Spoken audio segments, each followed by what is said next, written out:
बनी दरमियान झुंड हिरन के पाए।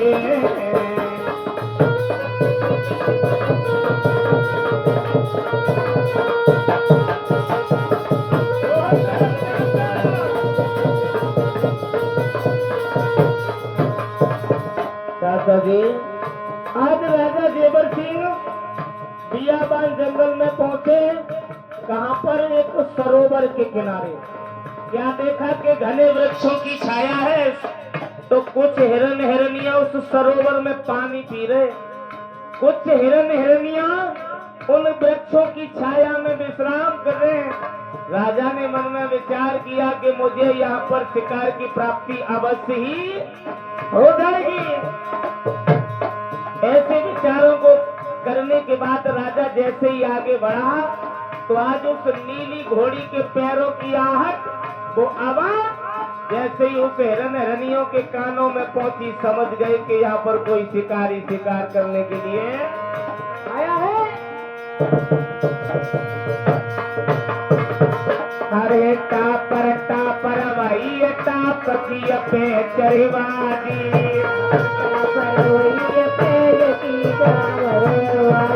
भैया एक कदम बागी बड़ी मौत सबैया की आई।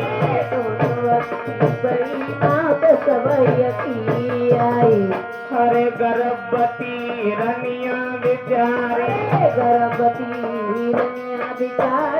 ना जल्दी है पाई ठाड़ी,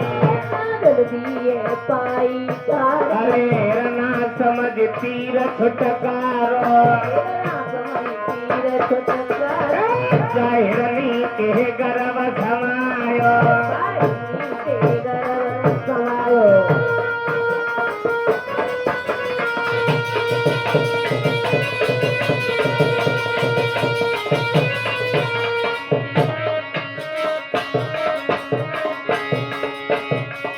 हिरनी धरनी गई समाए, एक समाए राजा ने तीर चलायो। धरनी गई समाए,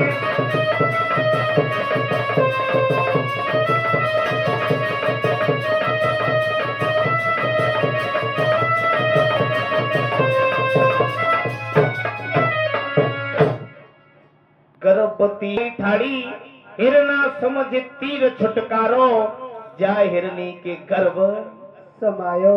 जैसे ही राजा ने तीर को चलाया, जाकर के गर्भवती हिरनी के लगा, वो धरनी पर धराशायी हो गई और फटी फटी आंखों से देखने लगी, कहने लगी कि हे राजन, तुमने अब मेरे साथ में अच्छा नहीं किया। अरे मुझे मालूम है ये नासवान संसार है, इस संसार में जो आया है उसे एक न एक दिन अवश्य ही जाना है, क्योंकि मरने का मुझको कुछ गम नहीं। दादाजी, मरने का मुझको कुछ गम नहीं और चिंता नहीं अपनी जान की।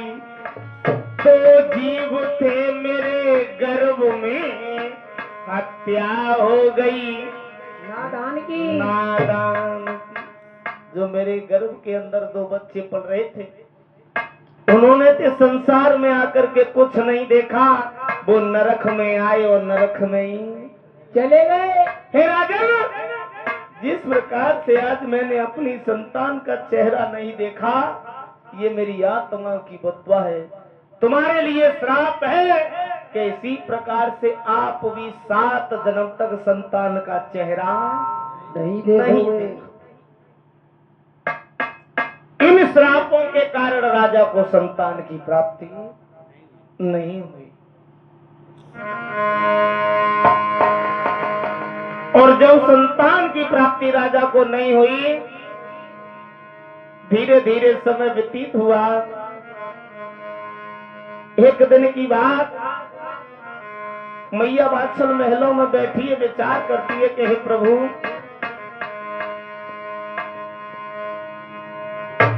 बांदी से कहा कि तू बहन जा, मेरे पति महाराज को आज कचहरियों में बुला, कचहरियों से बुला करके ला। कचौरी में ना है, कचहरी में। कचहरी में आज मैया बाछल ने पति महाराज को बांदी के द्वारा बुलवाया, भोजन को परोस दिया, नाना प्रकार से सम्मान किया। आज करने के बाद जैसे ही मैया ने भोजन को परोसा, बताते हैं भोजन करने के भी कुछ नियम होते हैं दादाजी। कैसे? भोजन करने के भी कुछ नियम हुआ करते हैं जो हमारे विद्वान और बुजुर्ग आज भी करते हैं। कौन से? पहलो कौर धरनी धरो और दूजो गऊ गिरास, तीजो कौर कुत्ता को गयो, चौथे लगी राम से आस। जैसे राजा 5 मानने वाला अपने मुख की तरफ ले जा ही रहे थे, तब तक राजा के कानों में ढोल धमकों की आवाज आने लगी। मैया बादशाह से कहा कि रानी, हाँ, आज ये हमारे नगर में शोरगुल कैसा हो रहा है? क्या बात है राजन? हाँ, अपने नगर में एक खेमू खत्री नाम का एक राजा रहता है, उसके एक लाल पैदा हुआ है। उस सेठ के यहाँ पर एक लाल? हाँ रानी, उसके यहाँ पर सिर्फ एक लाल की प्राप्ति हुई है? हाँ। तुम बहुत बेकार हो। क्यों? तुम्हारे यहाँ पर तो लाल की कोई कमी नहीं है। तुम्हारी तिजोरी में खोल करके देखो, पता नहीं तमाम लाल पड़े, लेकिन तुमने कभी 4 स्त्रियों को बुला करके महलों में ढोलक भी नहीं बजवाई।